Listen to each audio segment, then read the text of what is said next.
Hello. Hi, can you hear me? Is audio perfect for you? Yeah. Awesome. Yes. Yeah, okay, cool. Thank you. I'm Zen from Strafe Esports. It's an absolute pleasure speaking with you. And I want to start this interview by first thanking you for taking the time to take this interview, and Oh, no then problem. congratulations. Sorry, offering congratulations for today's win. It was absolutely spectacular from you guys taking down Gen.G in that fashion as well. Um, Thank you.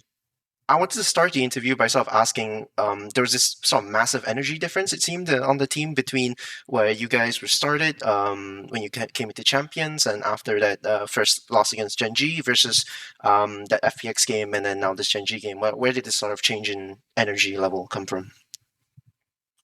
Um, I think the energy just kind of built up throughout the week. We had a week between the first Gen.G game and the FPX game, and we came back to practice really hungry and really motivated to be better for the next game. And by the time we got to FPX, we were just so excited and ready to play again that it really showed in our energy. And then it just carried over to today, like the same thing.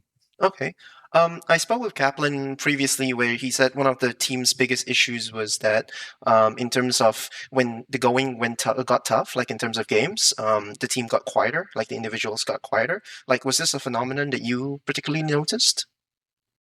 Um, It's definitely something that can happen with us. When we lose like a lot of rounds in a row, it's tough to like keep coming up with ideas, keep trying to come up with ways to win, especially if you're getting like smacked, Yeah. which we were against Gen.G the first time. But I think we had a lot better job, both in the FPX game and the Gen.G game, of like we can lose a few rounds, but still having still having high energy, still being able to make ideas work together and Yeah. try and be creative. I think it's something we improved a lot throughout the week. Awesome. I want to ask more on that, but just in a second. First of all, taking down Gen.G, that's a massive scalp to collect. So just what does this, Celsius has spoke a lot in the press conference about what it meant to him, but what does it mean to you to take down, probably the biggest favorite coming to this tournament to win the entire tournament? It means a lot. Personally, I really enjoy being able to just play the best team possible, and I felt like Gen.G was that team, especially when we played them the first time. They were just in so strong and in such good form that it was really tough to keep up with them. Yep. So I was really looking forward to the rematch because I just thought they were really good. But Okay. being able to take them down is just a really big confidence boost, both for me and I think the whole team, and we're really excited to keep going. You guys spoke in the press conference previously, the last from after the last game, where you said that basically for the entire week you guys didn't leave the hotel room. You guys were just practicing and scrimming and all that. So, what was sort of the biggest focus for you guys coming back into this rematch against Gen.G once you found out that Gen.G was going to be your rematch partner, essentially? Um, the week or all of last week was prep for FPX, and then the day we had one day in between FPX and Gen.G, and we spent that entire day practicing Icebox, thinking that if we left it open, they would be likely to pick it, Hmm. and thankfully we spent that. I mean, we spent that entire day getting smacked around on Icebox by different teams, but by the end of the day, we felt pretty confident. Like we were getting smacked in the first like two scrims, and then the last two scrims we started feeling a lot better, and so I'm glad we were able to have that experience. It obviously carried over really well into today. Hmm. But yeah. You guys haven't played Icebox since May. That's back in stage one against Furia. So, what made you guys, number one, what made you guys so confident that if you left it open, it was a map that Gen.G would pick? And then number two, did it sort of come into play where you start thinking this was the map that we took Madrid from from Gen.G on? Like this was the map that decided the series for us. That we won our first tournament. Like yeah. Um, I would say it was less about like thinking like, oh, we've beat them on the map before, we can do it again, Hmm. but more thinking like Icebox is a really momentum heavy map, and if we're able to have the momentum coming in, we can really carry it over into Icebox because the map is so it's a little bit less based on in strategy and a lot more just aim duel heavy, like who's winning their fights in the moment, Yep. kind of map. So I think our emphasis was a lot on that. Like if we could win our map pick in map one and feel really confident going into Icebox that it could the momentum could carry over and it could work out well for us. Speaking of momentum, this series seemed to carry a lot of that momentum. You guys start 5-0 on Icebox, and then they take 5 rounds back again. And then it was kind of the same deal on Lotus as well, where they sort of had a lot of these swing rounds from both of you guys. Just how did you guys sort of reset, I guess, like after those big swing rounds? For example, Texture getting the ace on Icebox or the 4K ops, like how do you guys mentally reset from those? I think our experience and just being able to have like our experience from Madrid and as individuals, our experience from previous like international tournaments helped a lot. I think Valorant is just like a game of runs. Like a team can go up 7-0 and then another team can come back 7-5 and then you can go win 12-5 after. Yeah. Like people can string together rounds and snowball them with ults really quickly. So just having a lot of like mental fortitude and being able to quickly reset, like have a short memory and Okay. just be able to go next. I think it's very important. I see, I see. And I wanted to ask this as well because um, a lot of people spoke about how you guys won Madrid, and then after that, for the rest of the year, the performance is a little more shaky. I kind of wanted to focus more on the fact that you guys won a tournament so early in the year. You guys won kickoff, and then you guys won Madrid. So that obviously set the expectations like super high for Sentinels for the rest of the year. Do you personally think that was a bit of a double-edged sword, sort of winning that early?